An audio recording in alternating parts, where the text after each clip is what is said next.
Всем привет, на связи Берсерк. Недавно вышло обновление Gunslinger Mod, и поскольку я ждал этого обновления очень давно, наравне с другими людьми, я решил поскорее сделать обзор, ведь разработчики выпускают свои обновления очень редко, а последнее обновление побыло вроде бы 7 месяцев назад.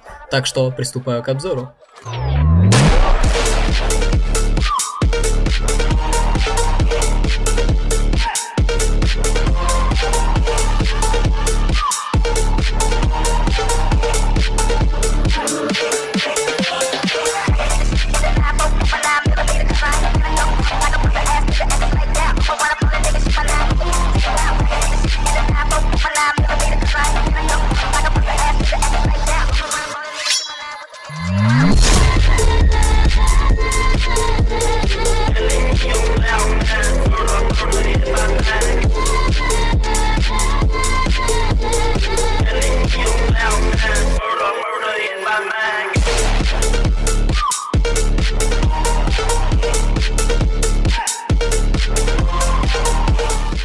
Сейчас хочу рассказать вам про лаунчер. В лаунчере была добавлена новая вкладка CGM2. Это модификация на погоду, которая была адаптирована самими разработчиками. Но про модификацию погоды, конечно же, немножко попозже. А вот что насчет оптимизации. После выхода данного обновления у меня теперь вылетает игра с ошибкой по памяти, если у меня будут стоять настройки качества выше низких. При этом у меня стоит улучшенное полнодинамическое освещение DX11.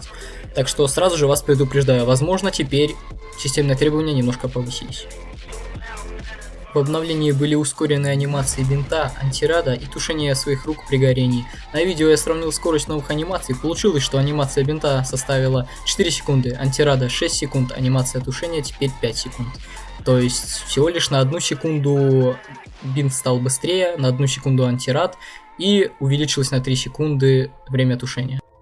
Также добавили 2 новые анимации, которые будут иногда выскакивать во время игры. Это когда персонаж будет бинтовать левую руку и тушить правую руку. Для разнообразия довольно сойдет, неплохо. Хотя что неплохо, я уже как только взял в руки дробовик, нашел баг с патроном, которого там быть вовсе не должно. Это очень странно.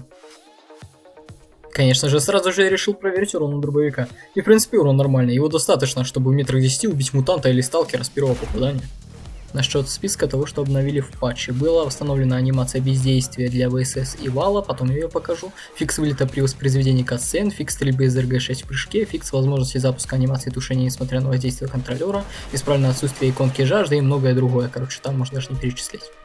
Странный погодный мод. Как вы думаете, сколько сейчас времени в игре, что так светло на улице? Открываем PDA, смотрим на время.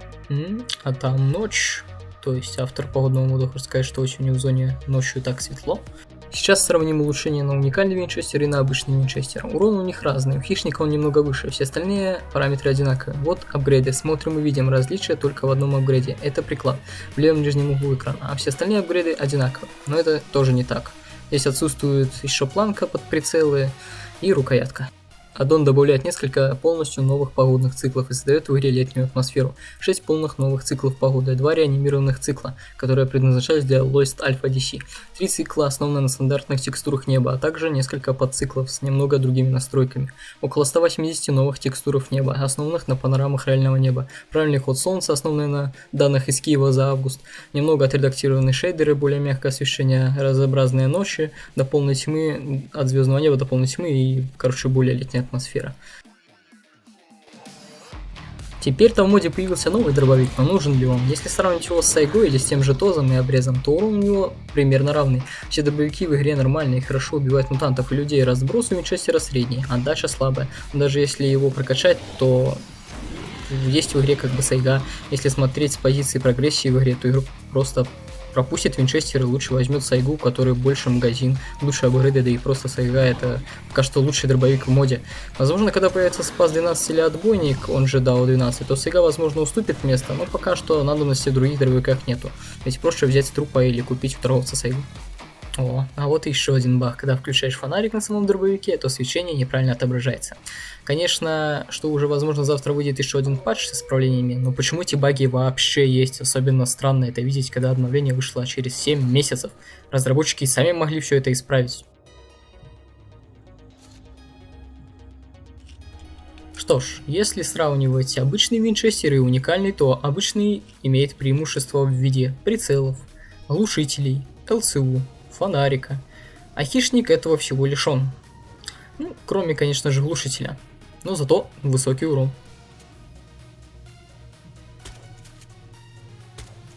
Хотя, если так подумать, а нужно ли вообще хищнику хоть какие-то апгрейды? По сути, это старое такое дедовское ружье, у которого очень высокий урон. В принципе, оно себя оправдывает.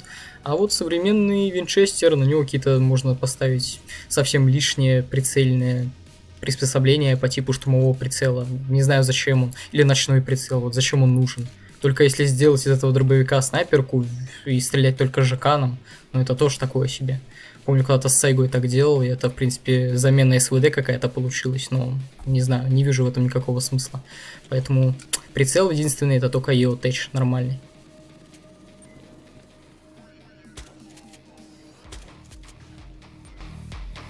Вот и анимация, которую вернули на ВСС и на Asphalt. Это анимация того, как персонаж просто дышит.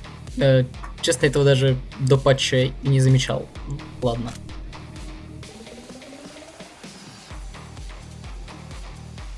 Если так подумать, 7 месяцев люди ждали обновления и получили адаптацию погодного мода, который, конечно же, хороший, претензий к нему никаких нет. И дробовик Винчестер, который ни рыба, ни мясо. Лично я с ним сейчас побегаю, а так я с ним долго играть не буду.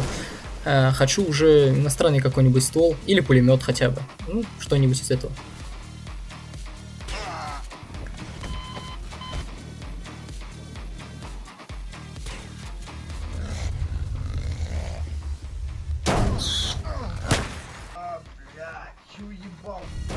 Теперь бюреров с каждым разом проще убивать. Вот у него теперь отобрали возможность бесконечно держать гранату в телекинезе. А то раньше кидаешь в его сторону гранату, а она просто словно пропадает. А потом через минуту ты понимаешь, что она около тебя или над тобой. Вот еще сравнение, как просто стало убивать бюреров. Хищник лучше всего подойдет сейчас для этого. У него довольно большой урон. Посмотрим, сколько выстрелов выдержит бюрер.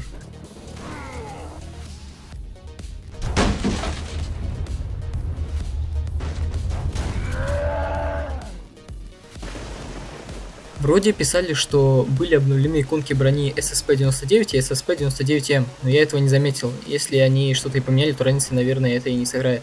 Я вообще эту броню даже ни разу не покупал. В конце решил я немного проверить дальность у дробовика. Если бы это, конечно, была реальность, то дробь долетела бы даже до той калитки позади этого зомбированного. Но у нас же игра, и уже расстояние 80 метров делает дробовик почти бесполезным. Конечно, наверное, звучит как придирка, хотя неважно. Скорее всего, уже пора даже заканчивать обзор.